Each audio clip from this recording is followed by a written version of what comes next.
Tepatnya di tanggal 23 April 2011 ya, dia ngirim email ke pengembang Bitcoin lainnya dengan pesan singkat. Nah, di blog itu ada pesan tersembunyi yang berbunyi, "The Times 3 January 2009, Chancellor on brink of second bailout for banks." Nah, di tahun 2015, The New York Times ini nerbitin artikel yang ngulik kemiripan antara Nick Szabo dengan Satoshi Nakamoto. Secara terbuka dia ngaku kalau dia adalah pencipta Bitcoin. Nah, Elon Musk ini nge-tweet dan dalam tweetnya Musk ini bilang dia nge-post gambar yang nunjukin kalau nama Satoshi Nakamoto ini sebenarnya adalah gabungan dari 4 merek elektronik besar.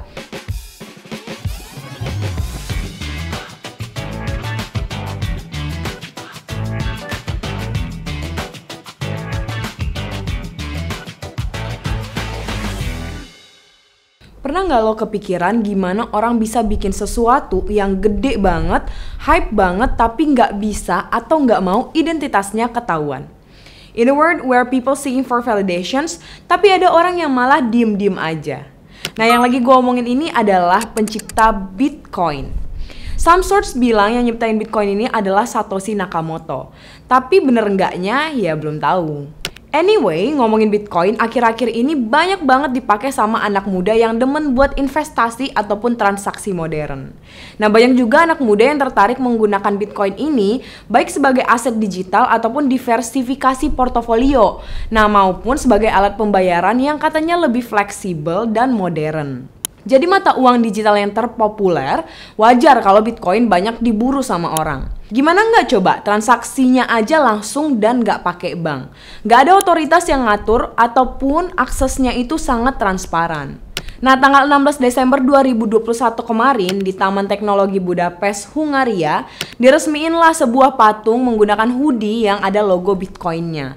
Nah, patung itu katanya adalah Satoshi Nakamoto, si pencipta Bitcoin. Tapi sampai sekarang sebenarnya identitas Satoshi ini belum terungkap. Banyak yang bilang kalau nama itu cuma nama-nama samaran aja dan bukan nama aslinya. Dan banyak juga orang yang udah nyari identitas asli Satoshi Nakamoto ini. Tapi sampai sekarang belum ditemukan nih, belum ada yang berhasil nemuin siapa sih orang ini sebenarnya.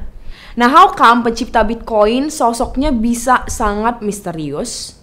Well, lo semua pasti udah gak asing lah ya sama Bitcoin. Apalagi waktu pandemi kemarin itu banyak banget influencer yang mulai ngomongin soal kripto. Jadi Bitcoin itu atau sering disingkat dengan BTC itu adalah mata uang kripto alias mata uang virtual yang didesain buat jadi alat pembayaran tanpa harus dikontrol sama satu kelompok, satu orang ataupun satu institusi tertentu. Simpelnya, Bitcoin itu nggak butuh banyak pihak ataupun nggak butuh pihak ketiga kayak bank ataupun percetakan uang dalam transaksinya. Nah, kalau kalian pikir Bitcoin ini sebenarnya baru booming ya beberapa bulan belakangan atau beberapa tahun belakangan.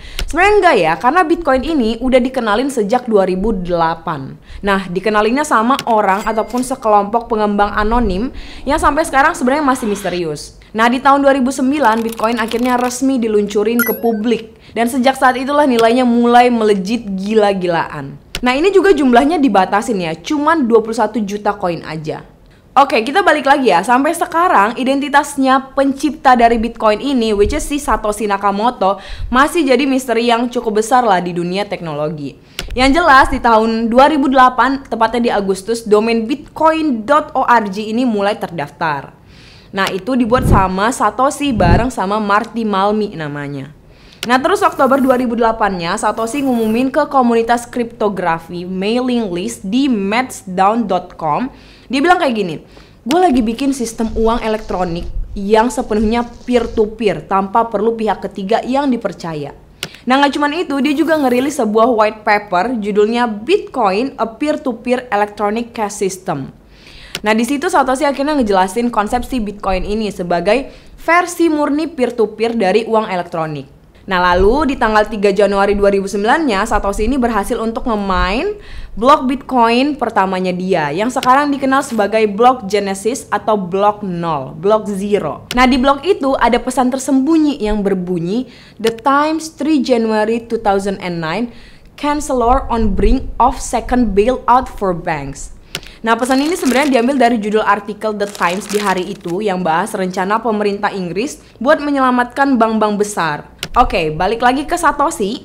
Jadi 3 tahun setelah nerbitin white paper Bitcoin yang tadi dan akhirnya dia sukses untuk nambang blok Genesis, Satoshi Nakamoto ini tiba-tiba cabut dari dunia kripto. Tepatnya di tanggal 23 April 2011 ya, dia ngirim email ke pengembang Bitcoin lainnya dengan pesan singkat, katanya move on to the other thing. Dan memastikan kalau masa depan Bitcoin yang ada ini sudah ada di tangan yang tepat. Nah sejak saat itu nggak ada lagi kabar nih ataupun komunikasi dari Satoshi sama sekali. Nah terus ratusan orang udah mulai mencoba ngungkapin siapa sih Satoshi Nakamoto ini. Terus berdasarkan beberapa survei, dia diduga lahir tahun 1975, tepatnya di tanggal 5 April. Nah artinya di tahun ini umurnya mungkin sekitar 50-an. Tapi siapa sebenarnya orang di balik itu masih jadi misteri. Selama bertahun-tahun ada beberapa nama yang sering dikait-kaitin nih sama Satoshi. Oke, yang pertama Dorian Nakamoto. Jadi tahun 2014, jurnalis Newsweek Leh Margaret Goodman nerbitin artikel berjudul The Face Behind Bitcoin dan ngeklaim kalau Dorian Nakamoto ini adalah pencipta Bitcoin. Leah ini nyebutin kesamaan mereka, yaitu skill matematika, keturunan Jepang, terus pandangan politiknya pun sama. Nah, Dorian sendiri ini pernah kerja di bidang teknik komputer dan proyek pertahanan rahasia. Tapi Dorian langsung ngebantah tuduhan itu dan nggak lama setelahnya Satoshi muncul di forum Bitcoin buat klarifikasi kalau dia bukan Dorian Nakamoto. Nah terus ada nama lain namanya Nick Szabo. Nama lain yang sering dikaitin adalah Nick Szabo nih, seorang insinyur komputer, kriptografer juga, terus sarjana hukum pula. Nah di tahun 2015 The New York Times ini nerbitin artikel yang ngulik kemiripan antara Nick Szabo dengan Satoshi Nakamoto. Szabo ini dikenal sebagai pelopor konsep smart contracts di makalah tahun 1996. Dan dia juga pernah ngekonsep BitGold di tahun 2008 yang dianggap sebagai pendahulu dari Bitcoin. Nah selain itu dia pernah kerja di DigiCash, salah satu sistem pembayaran digital berbasis kriptografi. Tapi sama kayak Dorian, Szabo ini juga ngebantah tuduhan itu. Terus ada Hal Finney, seorang ilmuwan komputer dan penggemar kriptografi. Nah dia juga sering dianggap sebagai Satoshi. Dia bahkan jadi orang pertama yang terima transfer Bitcoin langsung dari Satoshi di tahun 2009.